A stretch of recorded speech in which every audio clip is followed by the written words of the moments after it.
Join us as we dive into the enchanting tale of Roald Dahl's fantastic Mr. Fox, where cunning and cleverness reign supreme. In this animated adventure, Mr. Fox must outsmart the greedy farmers who are determined to catch him and protect his family in the lush forest. With humor, love, and excitement at every turn.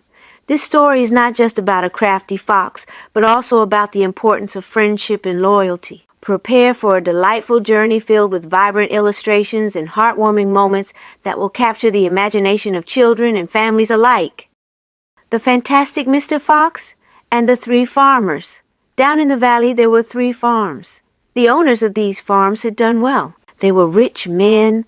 They were also nasty men. All 3 of them were about as nasty and mean as any men you could meet. Their names were Farmer Boggis, Farmer Bunce, and Farmer Bean. Boggis was a chicken farmer. He kept thousands of chickens. He was enormously fat. This was because he ate 3 boiled chickens smothered with dumplings every day for breakfast, lunch, and supper.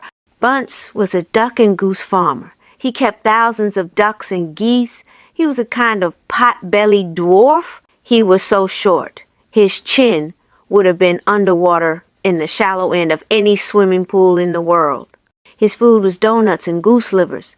He mashed the livers into a disgusting paste and then stuffed the paste into the donuts. This diet gave him a tummy ache and a beastly temper. Bean was a turkey and apple farmer. He kept thousands of turkeys in an orchard full of apple trees. He never ate any food at all. Instead, he drank gallons of strong cider which he made from the apples in his orchard.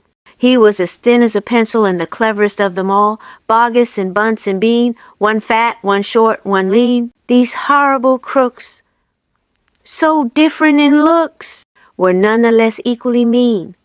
That is what the children round about used to sing when they saw them. On a hill above the valley there was a wood. In the wood there was a huge tree. Under the tree there was a hole. In the hole lived Mr. Fox and Mrs. Fox and their 4 small foxes. Every evening as soon as it got dark, Mr. Fox would say to Mrs. Fox, "Well, my darling, what shall it be this time? A plump chicken from Boggis? A duck or a goose from Bunce? Or a nice turkey from Bean?" And when Mrs. Fox had told him what she wanted, Mr. Fox would creep down into the valley in the darkness of the night and help himself. Boggis and Bunce and Bean knew very well what was going on, and it made them wild with rage. They were not men who liked to give anything away, less still did they like anything to be stolen from them. So every night each of them would take his shotgun and hide in a dark place somewhere on his own farm, hoping to catch the robber. But Mr. Fox was too clever for them. He always approached the farm with the wind blowing in his face. And this meant that if any man were lurking in the shadows ahead, the wind would carry the smell of that man to Mr. Fox's nose from far away. Thus, if Mr. Boggis was hiding behind his chicken house number 1, Mr. Fox would smell him out from 50 yards off and quickly change direction, heading for chicken house number 4 at the other end of the farm. "Dang and blast that lousy beast," cried Boggis. "I'd like to rip his guts out," said Bunce. "He must be killed," cried Bean. "But how?" said Boggis. "How on earth can we catch the blighter?" Bean picked his nose delicately with a long finger. "I have a plan," he said. "You've never had a decent plan yet," said Bunce. "Shut up and listen," said Bean. "Tomorrow night we will all hide just outside the hole where the fox lives. We will wait there until he comes out. Then bang, bang, bang, bang." "Very clever," said Bunce. "But first we shall have to find the hole." "My dear Bunce, I've already found it," said the crafty Bean. "It's up in the wood on the hill. It's under a huge tree." "Well, my darling," said Mr. Fox, "what shall it be tonight?" "I think we'll have duck tonight," said Mrs. Fox. "Bring us 2 fat ducks, if you please, 1 for you and me, and 1 for the children." "Ducks it shall be," said Mr. Fox. "Bunce is best. Now do be careful," said Mrs. Fox. "My darling," said Mr. Fox, "I can smell those goons a mile away. I can even smell one from the other. Boggis gives off a filthy stink of rotten chicken skins. Bunce reeks of goose livers, and as for Bean, the fumes of apple cider. hang around him like poisonous gases. Yes, but just don't get careless, said Mrs. Fox. You know they'll be waiting for you, all three of them. Don't you worry about me, said Mr. Fox. I'll see you later. But Mr. Fox would not have been quite so cocky had he known exactly where the three farmers were waiting at that moment. They were just outside the entrance to the hole, each one crouching behind a tree with his gun loaded. And what is more, they had chosen their positions very carefully, making sure that the wind was not blowing from them towards the fox's hole. In fact, it was blowing in the opposite direction. There was no chance of them being smelled out. Mr. Fox crept up the dark tunnel to the mouth of his hole. He poked his long, handsome face out into the night air and sniffed once. He moved an inch or two forward and stopped. He sniffed again.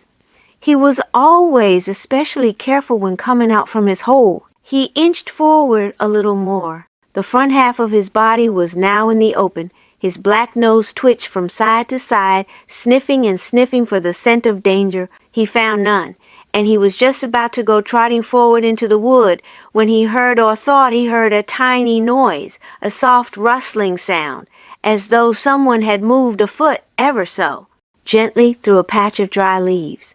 Mr. Fox flattened his body against the ground and lay very still, his ears pricked. He waited a long time, but he heard nothing more. It must have been a field mouse, he told himself, or some other small animal.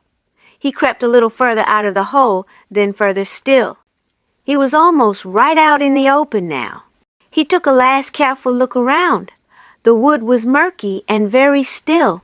Somewhere in the sky the moon was shining. Just then, his sharp night eyes caught a glint of something bright behind a tree not far away. It was a small silver speck of moonlight shining on a polished surface. Mr. Fox lay still, watching it. What on earth was it? Now it was moving. It was coming up and up. Great heavens, it was the barrel of a gun. Quick as a whip, Mr. Fox jumped back into his hole, and at that same instant the entire wood seemed to explode around him. Bang, bang! Bang, bang, bang, bang! The smoke from the three guns floated upward in the night air. Boggis and Bunce and Bean came out from behind their trees and walked towards the hole. "Did we get him?" said Bean. One of them shone a flashlight on the hole, and there, on the ground, in the circle of light, half in and half out of the hole, lay the poor, tattered, blood-stained remains of a fox's tail. Bean picked it up. "We got the tail, but we missed the fox," he said, tossing the thing away. "Dang and blast," said Boggis. "We shot too late. We should have let fly the moment he poked his head out." "He won't be poking it out again in a hurry," Bunce said. Bean pulled a flask from his pocket and took a swig of cider. Then he said, "It'll take 3 days at least before he gets hungry enough to come out again. I'm not sitting around here waiting for that. Let's dig him out." "Ah," said Boggis. "Now you're talking sense. We can dig him out in a couple of hours. We know he's there." "I reckon there's a whole family of them down that hole," Bunce said. "Then we'll have the lot," said Bean. "Get the shovels, 4 of the terrible shovels." Down the hole, Mrs. Fox was tenderly licking the stump of Mr. Fox's tail to stop the bleeding. "It was the finest tail for miles around," she said between licks. "It hurts," said Mr. Fox. "I know it does, sweetheart, but it'll soon get better." "And it will soon grow again, Dad," said one of the small foxes. "It will never grow again," said Mr. Fox. "I shall be tailless for the rest of my life." He looked very glum. There was no food for the foxes that night, and soon the children dozed off. Then Mrs. Fox dozed off, but Mr. Fox couldn't sleep because of the pain in the stump of his tail. "Well," he thought, "I suppose I'm lucky to be alive at all. And now they've found our hole, we're going to have to move out as soon as possible. We'll never get any peace if we—" "What way's that?" He turned his head sharply and listened. The noise he heard now was the most frightening noise a fox can ever hear, the scrape, scrape, scraping of shovels digging into the soil. "Wake up," he shouted. "They're digging us out." Mrs. Fox was wide awake in 1 second. She sat up, quivering all over. "Are you sure that's it?" she whispered. "I am positive. Listen, they'll kill my children," cried Mrs. Fox. "Never," said Mr. Fox. "But, darling, they will. sobbed Mrs. Fox. "You know they will." Scrunch, scrunch, scrunch went the shovels above their heads. Small stones and bits of earth began falling from the roof of the tunnel. "How will they kill us, Mummy?" asked one of the small foxes. His round black eyes were huge with fright. "Will there be dogs?" he said. Mrs. Fox began to cry. She gathered her 4 children close to her and held them tight. Suddenly there was an especially loud crunch above their heads, and the sharp end of a shovel came right through the ceiling. The sight of this awful thing seemed to have an electric effect upon Mr. Fox. He jumped up and shouted, "I've got it! Come on! There's not a moment to lose! Why didn't I think of it before?" "Think of what, Dad?" "A fox can dig quicker than a man," shouted Mr. Fox, beginning to dig. "Nobody in the world can dig as quick." The soil began to fly out furiously behind Mr. Fox as he started to dig for dear life with his front feet. Mrs. Fox ran forward to help him. So did the 4 children. "Go downwards," ordered Mr. Fox. "We've got to go deep." "As deep as we possibly can." The tunnel began to grow longer and longer. It sloped steeply downward.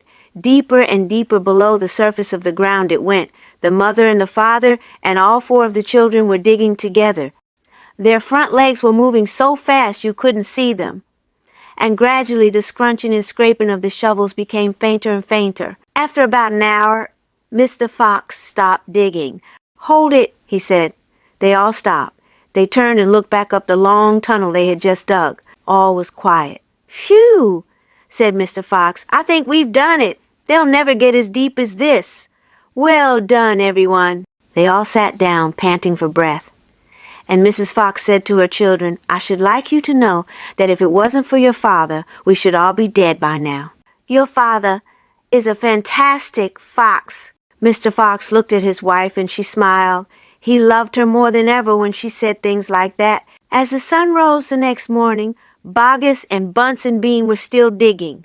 They had dug a hole so deep you could have put a house into it, but they had not yet come to the end of the fox's tunnel. They were all very tired and cross. "Dang and blast," said Boggis. "Whose rotten idea was this?" "Bean's idea," said Bunce. Boggis and Bunce both stared at Bean. Bean took another swig of cider, then put the flask back into his pocket without offering it to the others. "Listen," he said angrily, "I want that fox. I'm going to get that fox. I'm not giving in till I've strung him up over my front porch dead as a dumpling." "We can't get him by digging, that's for sure," said the fat Boggis. "I've had enough of digging." Bunce, the little pot-bellied dwarf, looked up at Bean and said, "Have you got any more stupid ideas then?" "What?" said Bean. "I can't hear you." Bean never took a bath. He never even washed.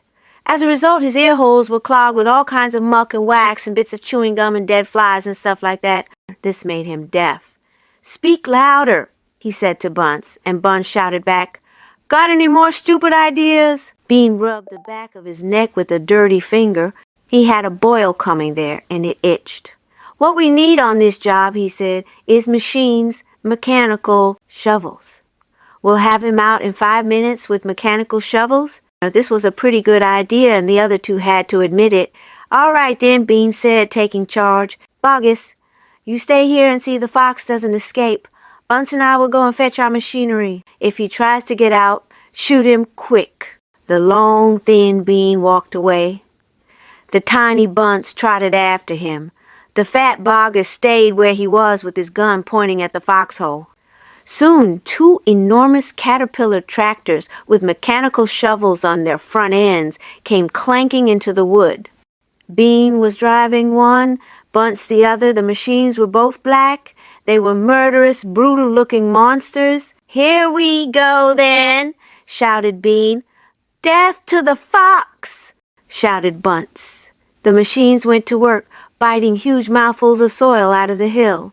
The big tree under which Mr. Fox had dug his hole in the first place was toppled like a matchstick. On all sides, rocks were sent flying and trees were falling, and the noise was deafening. Down in the tunnel, the foxes crouched, listening to the terrible clanging and banging overhead. "What's happening, Dad?" cried the small foxes. "What are they doing?" Mr. Fox didn't know what was happening or what they were doing. "It's an earthquake," cried Mrs. Fox. "Look," said one of the small foxes. "Our tunnels got shorter. I can see daylight." They all looked round, and yes, the mouth of the tunnel was only a few feet away from them now, and in the circle of daylight beyond, they could see the two huge black tractors almost on top of them. "Tractors!" shouted Mr. Fox. "And mechanical shovels! Dig for your lives! Dig, dig, dig!" Now there began a desperate race, the machines against the foxes. In the beginning, the hill looked like this. After about an hour, as the machines bit away more and more soil from the hilltop, it looked like this. Sometimes the foxes would gain a little ground, and the clanking noises would grow fainter, and Mr. Fox would say, "We're going to make it." "I'm sure we are." But then a few moments later, the machines would come back at them, and the crunch of the mighty shovels would get louder and louder. Once the foxes actually saw the sharp metal edge of one of the shovels as it scraped up the earth just behind them. "Keep going, my darlings," panted Mr. Fox. "Don't give up. Keep going," the fat Boggis shouted to Bunce and Bean. "We'll get him any moment now." "Have you caught sight of him yet?" Bean called back. "Not yet," shouted Boggis, "but I think you're close. I will pick him up with my bucket," shouted Bunce. "I will chop him to pieces." But by lunchtime the machines were still at it, and so were the poor foxes. The hill now looked like this. The farmers didn't stop for lunch. They were too keen to finish the job. "Hey there, Mr. Fox," yelled Bunce, leaning out of his tractor. "We're coming to get you now. You've had your last chicken," yelled Boggis. "You'll never come prowling around my farm again." A sort of madness had taken hold of the three men. The tall, skinny Bean and dwarfish, pot-bellied Bunce were driving their machines like maniacs, racing the motors and making the shovels dig at a terrific speed. The fat Boggis was hopping about like a dervish and shouting, "Faster! Faster!" By 5 o'clock in the afternoon, this is what had happened to the hill. The hole the machines had dug was like the crater of a volcano. It was such an extraordinary sight that crowds of people came rushing out from the surrounding villages to have a look. They stood on the edge of the crater and stared down at Boggis and Bunce and Bean. "Hey there, Boggis!" "What's going on?" "We're after a fox." "You must be mad." The people jeered and laughed.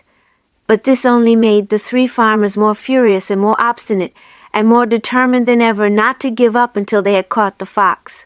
At 6 o'clock in the evening, Bean switched off the motor of his tractor and climbed down from the driver's seat. Bunce did the same. Both men had had enough. They were tired and stiff from driving the tractors all day. They were also hungry. Slowly they walked over to the small fox's hole in the bottom of the huge crater. Bean's face was purple with rage. Bunce was cursing the fox with dirty words that cannot be printed. Boggis came waddling up. "Dang and blast that filthy stinking fox," he said. "What the heck do we do now?" "I will tell you what we don't do," Bean said. "We don't let him go." "We'll never let him go," Bunce declared. "Never, never, never," cried Boggis. "Did you hear that, Mr. Fox?" yelled Bean, bending low and shouting down the hole. "It's not over yet, Mr. Fox. We're not going home till we've strung you up dead as a dingbat." Whereupon the three men all shook hands with one another and swore a solemn oath that they would not go back to their farms until the fox was caught. "What's the next move?" asked Bunce the pot-bellied dwarf. "We're sending you down the hole to fetch him up," said Bean. "Down you go, you miserable midget." "Not me!" screamed Bunce, running away. Bean made a sickly smile. When he smiled, you saw his scarlet gums. You saw more gums than teeth. "Then there's only one thing to do," he said. "We starve him out. We camp here day and night watching the hole. He'll come out in the end. He'll have to." So Boggis and Bunce and Bean sent messages down to their farms asking for tents, sleeping bags, and supper. That evening 3 tents were put up in the crater on the hill. One for Boggis, one for Bunce, and one for Bean. The tents surrounded Mr. Fox's hole, and the 3 farmers sat outside their tents, eating their supper. Boggis had 3 boiled chickens smothered in dumplings. Bunce had 6 doughnuts filled with disgusting goose liver paste, and Bean had 2 gallons of cider. All 3 of them kept their guns beside them. Boggis picked up a steaming chicken and held it close to the fox's hole. "Can you smell this, Mr. Fox?" he shouted. "Lovely tender chicken. Why don't you come up and get it?" The rich scent of chicken wafted down the tunnel to where the foxes were crouching. "Oh, Dad," said one of the small foxes, "couldn't we just sneak up and snatch it out of his hand?" "Don't dare," said Mrs. Fox. "That's just what they want you to do." "But we're so hungry," they cried. "How long will it be till we get something to eat?" Their mother didn't answer them, nor did their father. There was no answer to give.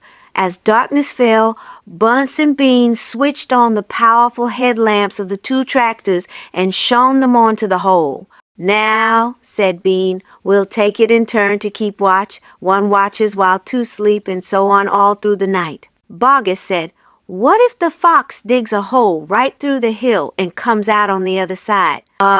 You didn't think of that one, did you?" "Of course I did," said Bean, pretending he had. "Go on then, tell us the answer," said Boggis. Bean picked something small and black out of his ear and flicked it away. "How many men have you got working on your farm?" he asked. 35, Boggis said. "I've got 36, Bunce said. "And I've got 37, Bean said. "That makes 108 men altogether. We must order them to surround the hill. Each man will have a gun and a flashlight. There will be no escape then for Mr. Fox." So the order went down to the farms, and that night 108 men formed a tight ring around the bottom of the hill. They were armed with sticks and guns and hatchets and pistols and all sorts of other horrible weapons. This made it quite impossible for a fox or indeed for any other animal to escape from the hill. The next day the watching and waiting went on. Boggis and Bunce and Bean sat upon small stools, staring at the fox's hole. They didn't talk much. They just sat there with their guns on their laps. Every so often, Mr. Fox would creep a little closer towards the mouth of the tunnel and take a sniff. Then he would creep back again and say, "They're still there." "Are you quite sure?" Mrs. Fox would ask. "Positive," said Mr. Fox. "I can smell that man Bean a mile away. He stinks. Mr. Fox has a plan." For 3 days and 3 nights this waiting game went on. "How long can a fox go without food or water?" Boggis asked on the 3rd day. "Not much longer now," Bean told him. "He'll make a run for it soon. He'll have to." Bean was right. Down in the tunnel the foxes were slowly but surely starving to death. "If only we could have just a tiny sip of water," said one of the small foxes. "Oh, Dad, can't you do something?" "Couldn't we make a dash for it, Dad? We'd have a little bit of a chance, wouldn't we?" "No chance at all," snapped Mrs. Fox. "I refuse to let you go up there and face those guns. I'd sooner you stay down here and die in peace." Mr. Fox had not spoken for a long time. He had been sitting quite still, his eyes closed, not even hearing what the others were saying. Mrs. Fox knew that he was trying desperately to think of a way out, and now, as she looked at him, she saw him stir himself and get slowly to his feet. He looked back at his wife. There was a little spark of excitement dancing in his eyes. "What is it, darling?" said Mrs. Fox quickly. "I've just had a bit of an idea," Mr. Fox said carefully. "What?" they cried. "Oh, Dad, what is it? Come on," said Mrs. Fox. "Tell us quickly." "Well," said Mr. Fox, then he stopped and sighed and sadly shook his head. He sat down again. "It's no good," he said. "It won't work after all." "Why not, Dad?" "Because it means more digging, and we aren't any of us strong enough for that after 3 days and nights without food." "Yes, we are, Dad," cried the small foxes, jumping up and running to their father. "We can do it. You see if we can't." "So can you." Mr. Fox looked at the 4 small foxes and he smiled. "What fine children I have," he thought. "They are starving to death and they haven't had a drink for 3 days, but they are still undefeated. I must not let them down." I suppose we could give it a try," he said. "Let's go, Dad. Tell us what you want us to DDO." Slowly Mrs. Fox got to her feet. She was suffering more than any of them from the lack of food and water. She was very weak. "I am so sorry," she said, "but I don't think I'm going to be much help." "You stay right where you are, my darling," said Mr. Fox. "We can handle this by ourselves." Bogus's chicken house number 1. This time we must go in a very special direction, said Mr. Fox, pointing sideways and downward. So he and his 4 children started to dig once again. The work went much more slowly now, yet they kept at it with great courage, and little by little the tunnel began to grow. Dad, I wish you would tell us where we are going, said one of the children. I dare not do that, said Mr. Fox, because this place I am hoping to get to is so marvelous that if I described it to you now, you would go crazy with excitement. And then, if we failed to get there, which is very possible, you would die of disappointment.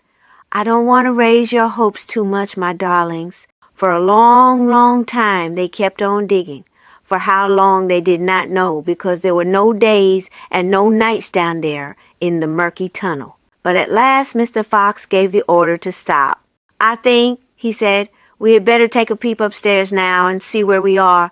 I know where I want to be, but I can't possibly be sure we're anywhere near it. Slowly, wearily, the foxes began to slope the tunnel up towards the surface. Up and up it went, until suddenly they came to something hard above their heads and they couldn't go up any further. Mr. Fox reached up to examine this hard thing. It's wood, he whispered. Wooden planks. What does that mean, Dad? It means, unless I am very much mistaken, that we are right underneath somebody's house, whispered Mr. Fox. Be very quiet now while I take a peep. Carefully, Mr. Fox began pushing up one of the floorboards. The board creaked most terribly and they all ducked down, waiting for something awful to happen. Nothing did. So Mr. Fox pushed up a second board, and then, very, very cautiously, he poked his head up through the gap. He let out a shriek of excitement. I've done it, he yelled. I've done it first time I've done it. I've done it. He pulled himself up through the gap in the floor and started prancing and dancing with joy. Come on up, he sang out. Come up and see where you are, my darlings. What a sight for a hungry fox. Hallelujah! Hooray! Hooray! The 4 small foxes scrambled up out of the tunnel, and what a fantastic sight it was that now met their eyes. They were in a huge shed, and the whole place was teeming with chickens. There were white chickens and brown chickens and black chickens by the thousand. Bogus's chicken house number 1, cried Mr. Fox. It's exactly what I was aiming at. I hit it slap in the middle. First time. Isn't that fantastic? And, if I may say so, rather clever. The small foxes went wild with excitement. They started running around in all directions, chasing the stupid chickens. Wait, ordered Mr. Fox. Don't lose your heads. Stand back, calm down. Let's do this properly. First of all, everyone have a drink of water. They all ran over to the chicken's drinking trough and lapped up the lovely cool water. Then Mr. Fox chose 3 of the plumpest hens, and with a clever flick of his jaws, he killed them instantly. Back to the tunnel, he ordered. Come on, no fooling around. The quicker you move, the quicker you shall have something to eat. One after another, they climbed down through the hole in the floor, and soon they were all standing once again in the dark tunnel. Mr. Fox reached up and pulled the floorboards back into place. He did this with great care. He did it so that no one could tell they had ever been moved. My son, he said, giving the 3 plump hens to the biggest of his 4 small children, run back with these to your mother. Tell her to prepare a feast. Tell her the rest of us will be along in a jiffy, as soon as we have made a few other little arrangements. A surprise for Mrs. Fox. The small fox ran back along the tunnel as fast as he could, carrying the 3 plump hens. He was exploding with joy. Just wait, he kept thinking, just wait till Mummy sees these. He had a long way to run, but he never stopped once on the way, and he came bursting in upon Mrs. Fox. Mummy, he cried out of breath. Look, Mummy, look. Wake up and see what I've brought you. Mrs. Fox, who was weaker than ever now from lack of food, opened one eye and looked at the hens. I'm dreaming, she murmured, and closed the eye again. You're not dreaming, Mummy. They're real chickens. We're saved. We're not going to starve. Mrs. Fox opened both eyes and sat up quickly. But my dear child, she cried, where on earth? Bogus's chicken house number 1, spluttered the small fox. We tunneled right up under the floor, and you've never seen so many big fat hens in all your life. And Dad said to prepare a feast. They'll be back soon. The sight of food seemed to give new strength to Mrs. Fox. A feast it shall be, she said, standing up. Oh, what a fantastic fox your father is. Hurry up, child, and stop plucking those chickens. Far away down in the tunnel, the fantastic Mr. Fox was saying, Now for the next bit, my darlings. This one will be as easy as pie. All we have to do is dig another little tunnel from here to there. To where, Dad? Don't ask so many questions. Start digging. Mr. Fox and the 3 remaining small foxes dug fast and straight. They were all too excited now to feel tired nor hungry. They knew they were going to have a whacking great feast before long, and the fact that it was none other than Boggis's chickens they were going to eat made them chortle with laughter every time they thought of it. It was lovely to realize that while the fat farmer was sitting up there on the hill waiting for them to starve, he was also giving them their dinner without knowing it. Keep digging, said Mr. Fox. It's not much further. All of a sudden a deep voice above their heads said, Who goes there? The foxes jumped. They looked up quickly, and they saw, peeking through a small hole in the roof of the tunnel, a long, black, pointed, furry face.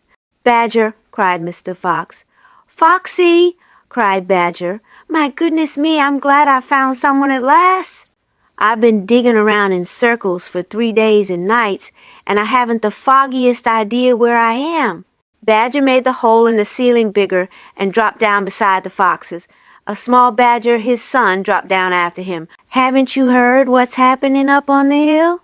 Badger said excitedly. It's chaos.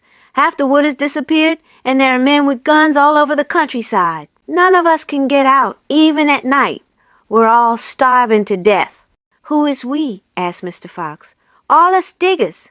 That's me and Mole and Rabbit and all our wives and children. Even Weasel, who can usually sneak out of the tightest spots, is right now hiding down my hole with Mrs. Weasel and 6 kids. What on earth are we going to do, Foxy? I think we're finished.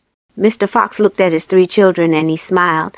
The children smiled back at him, sharing his secret. My dear old Badger, he said, this mess you're in is all my fault. I know it's your fault, said Badger furiously, and the farmers are not going to give up till they've got you. Unfortunately, that means us as well. It means everyone on the hill. Badger sat down and put a paw around his small son. We're done for, he said softly. My poor wife up there is so weak she can't dig another yard. Nor can mine, said Mr. Fox. And yet at this very minute she is preparing for me and my children the most delicious feast of plump, juicy chickens. Stop, cried Badger. Don't tease me, I can't stand it. It's true, cried the small foxes. Dad's not teasing. We've got chickens galore. And because everything is entirely my fault, said Mr. Fox, I invite you to share the feast. I invite everyone to share it. You and Mole and Rabbit and Weasel and all your wives and children. There'll be plenty to go round, Ink can assure you. You mean it? Cried Badger. You really mean it? Mr. Fox pushed his face close to Badger's and whispered darkly, Do you know where we've just been? Yes, but that is nothing to where we are going now. You have come just at the right moment, my dear Badger. You can help us dig. And in the meanwhile, your small son can run back to Mrs. Badger and all the others and spread the good news. Mr. Fox turned to the small badger and said, Tell them they are invited to a fox's feast. Then bring them all down here and follow this tunnel back until you find my home. Yes, Mr. Fox, said the small badger. Yes, sir. Right away, sir. Oh, thank you, sir.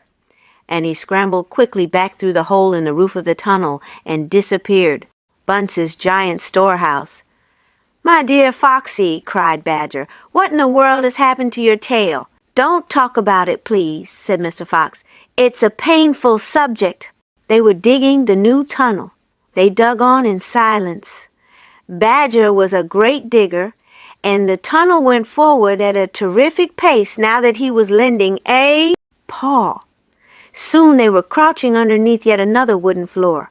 Mr. Fox grinned slyly, showing sharp white teeth. If I am not mistaken, my dear Badger, he said, We are now underneath the farm which belongs to that nasty little pot-bellied dwarf Bunce. We are, in fact, directly underneath the most interesting part of that farm. Ducks and geese, cried the small foxes, licking their lips. Juicy tender ducks and big fat geese? Exactly, said Mr. Fox. But how in the world can you know where we are? Asked Badger. Mr. Fox grinned again, showing even more white teeth. Look, he said, I know my way around these farms blindfold. For me, it's just as easy below ground as it is above it. He reached high and pushed up one wooden floorboard, then another. He poked his head through the gap. Yes, he shouted, jumping up into the room above. I've done it again. I've hit it smack on the nose, right in the bull's-eye. Come and look. Quickly, Badger and the three small foxes scrambled up after him. They stopped and stared. They stood and gaped. They were so overwhelmed they couldn't speak. For what they now saw was a kind of fox's dream, a badger's dream, a paradise for hungry animals. This, my dear old Badger, proclaimed Mr. Fox, is Bunce's mighty storehouse.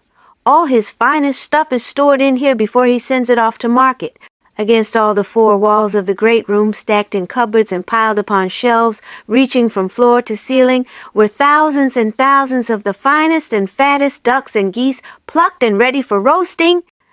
And up above, dangling from the rafters, there must have been at least 100 smoked hams and 50 sides of bacon. Just feast your eyes on that, cried Mr. Fox, dancing up and down. What'd you think of it, eh? Pretty good grub. Suddenly, as though springs had been released in their legs, the three hungry small foxes and the ravenously hungry badger sprang forward to grab the luscious food. Stop, ordered Mr. Fox. This is me party. Soy shall do the choosing. The others fell back, licking their chops. Mr. Fox began prowling around the storehouse, examining the glorious display with an expert eye. A thread of saliva slid down one side of his jaw and hung suspended in midair, then snapped. We mustn't overdo it, he said. Mustn't give the game away. Mustn't let them know what we've been up to. We must be neat and tidy and take just a few of the choicest morsels. So, to start with, we shall have 4 plump young ducks. He took them from the shelf. Oh, how lovely and fat they are. No wonder Bunce gets a special price for them in the market. All right, Badger, lend me a hand to get them down. You children can help as well. There we GGO, goodness me, look how your mouths are watering. And now, I think we had better have a few geese. 3 will be quite enough. We'll take the biggest. Oh my. You'll never see finer geese than these in a king's kitchen. Gently does it. That's the way. And what about a couple of nice smoked hams? Now, I adore smoked ham, don't you, Badger? Fetch me that step ladder, will you please? Mr. Fox climbed up the ladder and handed down 3 magnificent hams. And do you like bacon, Badger? I'm mad about bacon, cried Badger, dancing with excitement. Let's have a side of bacon, that big one up there. And carrots, Dad, said the smallest of the 3 small foxes. We must take some of those carrots. Don't be a twerp, said Mr. Fox. You know we never eat things like that. It's not for us, Dad. It's for the rabbits. They only eat vegetables. My goodness me, you're right, cried Mr. Fox. What a thoughtful little fellow you are. Take 10 bunches of carrots. Soon all this lovely loot was lying in a neat heap upon the floor. The small foxes crouched close, their noses twitching, their eyes shining like stars. And now, said Mr. Fox, we shall have to borrow from our friend Bunce 2 of those useful push carts over in the corner. He and Badger fetched the push carts, and the ducks and geese and hams and bacon were loaded onto them. Quickly, the push carts were lowered through the hole in the floor. The animals slid down after them. Back in the tunnel, Mr. Fox again pulled the floorboards very carefully into place so that no one could see they had been moved. My darlings, he said, pointing to 2 of the 3 small foxes, take a cart each and run back as fast as you can to your mother. Give her my love and tell her we are having guests for dinner, the badgers, the moles, the rabbits, and the weasels. Tell her it must be a truly great feast. And tell her the rest of us will be home as soon as we've done one more little job." "Yes, Dad, right away, Dad," they answered, and they grabbed a trolley each and went rushing off down the tunnel. "Just one more visit," cried Mr. Fox. "And I'll bet I know where that'll be," said the only small fox now left. He was the smallest fox of them all. "Where?" asked Badger. "Well," said the smallest fox, "we've been to Boggis and we've been to Bunce, but we haven't been to Bean. It must be Bean." "You are right," said Mr. Fox. "But what you don't know is which part of Bean's place we are about to visit." "Which?" They said both together. "Aha!" said Mr. Fox. "Just you wait and see." They were digging as they talked. The tunnel was going forward fast. Suddenly Badger said, "Doesn't this worry you just a tiny bit, Foxy?" "Worry me?" said Mr. Fox. "What? All this stealing?" Mr. Fox stopped digging and stared at Badger as though he had gone completely dotty. "My dear old furry frump," he said, "do you know anyone in the whole world who wouldn't swipe a few chickens if his children were starving to death?" There was a short silence while Badger thought deeply about this. "You are far too respectable," said Mr. Fox. "There's nothing wrong with being respectable," Badger said. "Look," said Mr. Fox, "Boggis and Bunce and Bean are out to kill us. You realize that, I hope? But we're not going to stoop to the level. We don't want to kill them." "I should hope not indeed," said Badger. "We wouldn't dream of it," said Mr. Fox. "We shall simply take a little food here and there to keep us and our families alive, right?" "I suppose we'll have to," said Badger. "If they want to be horrible, let them," said Mr. Fox. "We down here are decent, peace-loving people." Badger laid his head on one side and smiled at Mr. Fox. "Foxy," he said, "I love you." "Thank you," said Mr. Fox. "And now let's get on with the digging." 5 minutes later, Badger's front paws hit against something flat and hard. "What on earth is this?" he said. "It looks like a solid stone wall." He and Mr. Fox scraped away the soil. It was a wall, but it was built of bricks, not stones. The wall was right in front of them, blocking their way. "Now, who in the world would build a wall under the ground?" asked Badger. "Very simple," said Mr. Fox. "It's the wall of an underground room, and if I'm not mistaken, it is exactly what I'm looking for. Bean's secret cider cellar." Mr. Fox examined the wall carefully. He saw that the cement between the bricks was old and crumbly, so he loosened a brick without much trouble and pulled it away. Suddenly, out from the hole where the brick had been, there popped a small, sharp face with whiskers. "Go away," it snapped. "You can't come in here. It's private." "Good Lord," said Badger. "It's Rat, you saucy beast." Said Mr. Fox. "I should have guessed we'd find you down here somewhere." "Go away," shrieked Rat. "Go on, beat it. This is my private pitch." "Shut up," said Mr. Fox. "I will not shut up," shrieked Rat. "This is my place. I got here first." Mr. Fox gave a brilliant smile, flashing his white teeth. "My dear Rat," he said softly, "I am a hungry fellow, and if you don't hop it quickly, I shall eat you up in one gulp." That did it. Rat popped back fast out of sight. Mr. Fox laughed and began pulling more bricks out of the wall. When he had made a biggish hole, he crept through it. Badger and the smallest fox followed him in. They found themselves in a vast, damp, gloomy cellar. "This is it!" cried Mr. Fox. "This is what—" said Badger. "The place is empty." "Where are the turkeys?" asked the smallest fox, staring into the gloom. "I thought Bean was a turkey man." "He is a turkey man," said Mr. Fox, "but we're not after turkeys now. We've got plenty of food." "Then what do we need, Dad?" "Take a good look round," said Mr. Fox. "Don't you see anything that interests you?" Badger and the smallest fox peered into the half-darkness. As their eyes became accustomed to the gloom, they began to see what looked like a whole lot of big glass jars standing upon shelves around the walls. They went closer. They were jars. There were hundreds of them, and upon each one was written the word cider. The smallest fox leaped high in the air. "Ah, Dad!" he cried out. "Look what we found! It's cider!" "Exactly," said Mr. Fox. "Tremendous!" shouted Badger. "Bean's secret cider cellar," said Mr. Fox. "But go carefully, my dears. Don't make a noise. This cellar is right underneath the farmhouse itself." "Cider," said Badger, "is especially good for badgers. We take it as medicine. 1 large glass 3 times a day with meals and another at bedtime. "Make the feast into a banquet," said Mr. Fox. While they were talking, the smallest fox had sneaked a jar off the shelf and had taken a gulp. "Wow," he gasped. "Wowee!" You must understand this was not the ordinary weak fizzy cider one buys in a store.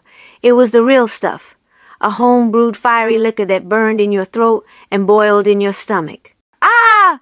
Ah!" gasped the smallest fox. "This is some cider." "That's quite enough of that," said Mr. Fox, grabbing the jar and putting it to his own lips. He took a tremendous gulp. "It's miraculous," he whispered, fighting for breath. "It's fabulous. It's beautiful."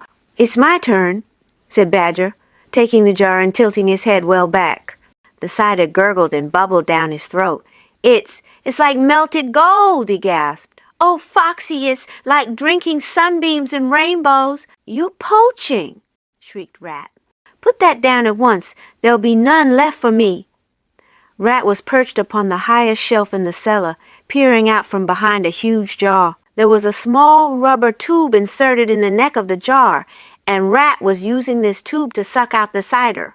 "You're drunk," said Mr. Fox. "Mind your own business," shrieked Rat. "And if you great clumsy brutes come messing about in here, we'll all be caught. Get out and leave me to sip my cider in peace."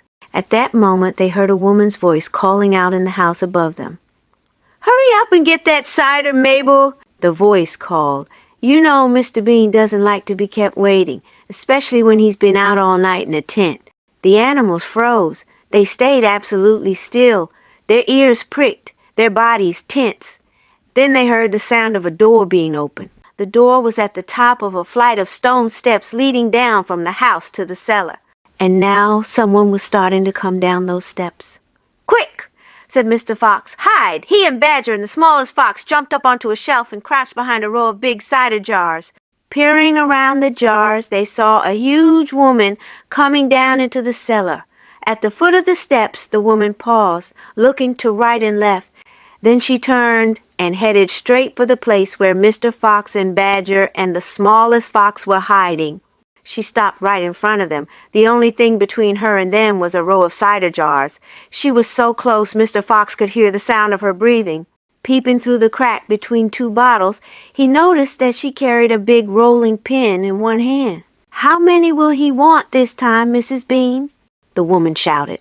And from the top of the steps the other voice called, "Bring back 3 or 2 jars." "Now he drank 4 yesterday, Mrs. Bean." "Yes, but he won't want that many today because he's not going to be up there more than a few hours longer. He says the fox is bound to make a run for it this morning. It can't possibly stay down that hole another day without food." The woman in the cellar reached out and lifted a jar of cider from the shelf. The jar she took was next but one to the jar behind which Mr. Fox was crouching.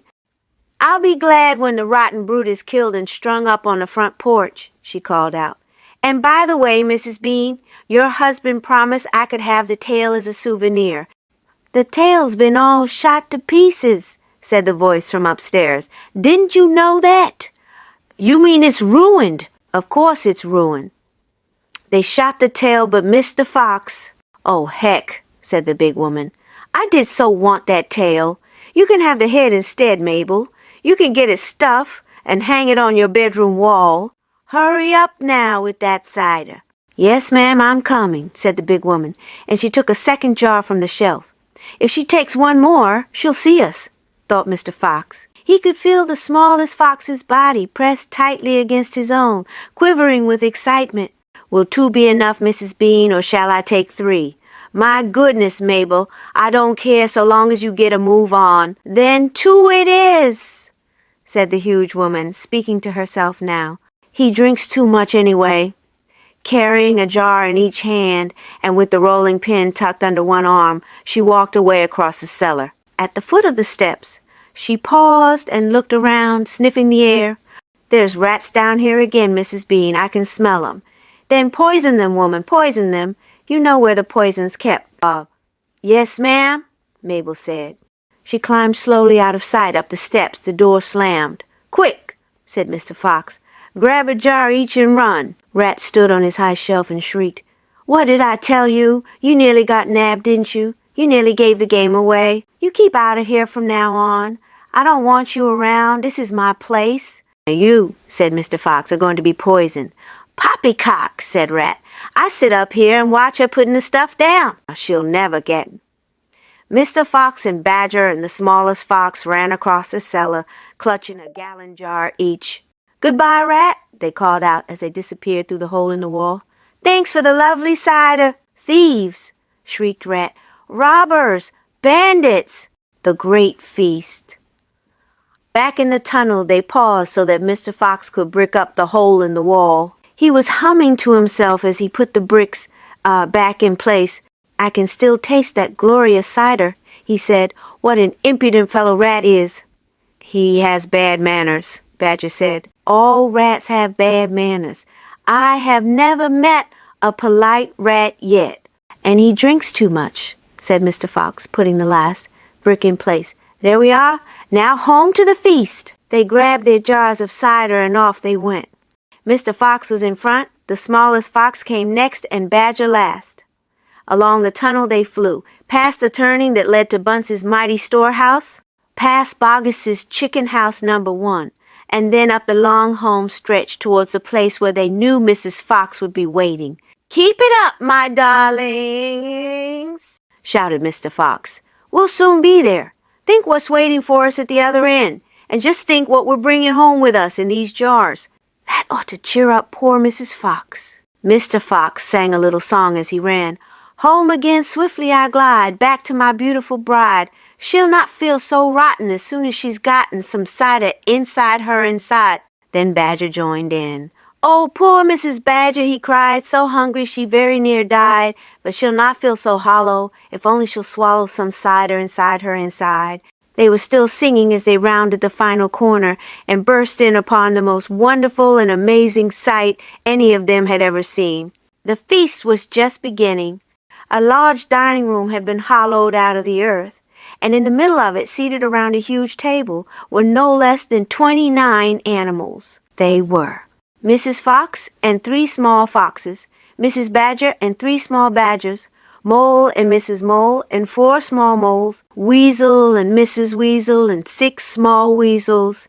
The table was covered with chickens and ducks and geese and hams and bacon, and everyone was tucking into the lovely food. "My darling," cried Mrs. Fox, jumping up and hugging Mr. Fox, "we couldn't wait. Please forgive us." Then she hugged the smallest fox of all, and Mrs. Badger hugged Badger, and everyone hugged everyone else. Amid shouts of joy, the great jars of cider were placed upon the table, and Mr. Fox and Badger and the smallest fox sat down with the others. You must remember no one had eaten a thing for several days. They were ravenous. So for a while there was no conversation at all. There was only the sound of crunching and chewing as the animals attacked the succulent food. At last Badger stood up. He raised his glass of cider and called out, "A toast! I want you all to stand and drink a toast to our dear friend who has saved our lives this day, Mr. Fox." "To Mr. Fox," they all shouted, standing up and raising their glasses. "To Mr. Fox, long may he live." Then Mrs. Fox got shyly to her feet and said, "I don't want to make a speech. I just want to say one thing, and it asks this. My husband is a fantastic fox." Everyone clapped and cheered. Then Mr. Fox himself stood up. "This delicious meal," he began, then he stopped. In the silence that followed, he let fly a tremendous belch. There was laughter and more clapping. "This delicious meal, my friends," he went on, "is by courtesy of Misters Boggis, Bunce, and Bean." More cheering and laughter. "And I hope you have enjoyed it as much as I have." He let fly another colossal belch. "Better out than in," said Badger. "Thank you," said Mr. Fox, grinning hugely. "But now, my friends, let us be serious. Let us think of tomorrow and the next day and the days after that. If we go out, we will be killed, right?" "Right," they shouted. "We'll be shot before we've gone a yard," said Badger. "Exactly," said Mr. Fox. "But who wants to go out anyway? Let me ask you that. We are all diggers, every one of us. We hate the outside. The outside is full of enemies. We only go out because we have to get food for our families. But now, my friends, we have an entirely new setup. We have a safe tunnel leading to 3 of the finest stores in the world." "We do indeed," said Badger. "I've seen 'em, "And you know what this means," said Mr. Fox. "It means that none of us need ever go out into the open again." There was a buzz of excitement around the table. "I therefore invite you all," Mr. Fox went on, "to stay here with me forever." "Forever," they cried. "My goodness, how marvelous!" And Rabbit said to Mrs. Rabbit, "My dear, just think, we're never going to be shot at again in our lives. We will make," said Mr. Fox, "a little underground village with streets and houses on each side, separate houses for badgers and moles and rabbits and weasels and foxes. And every day I will go shopping for you all, and every day we will eat like kings." The cheering that followed this speech went on for many minutes. Outside the Fox's hole, Boggis and Bunce and Beans sat beside their tents with their guns on their laps. It was beginning to rain. Water was trickling down the necks of the three men and into their shoes. "He won't stay down there much longer now," Boggis said. "The brute must be famished," Bunce said. "That's right," Beans said. "He'll be making a dash for it any moment. Keep your guns handy." They sat there by the hole, waiting for the fox to come out. And so far as I know, they are still waiting.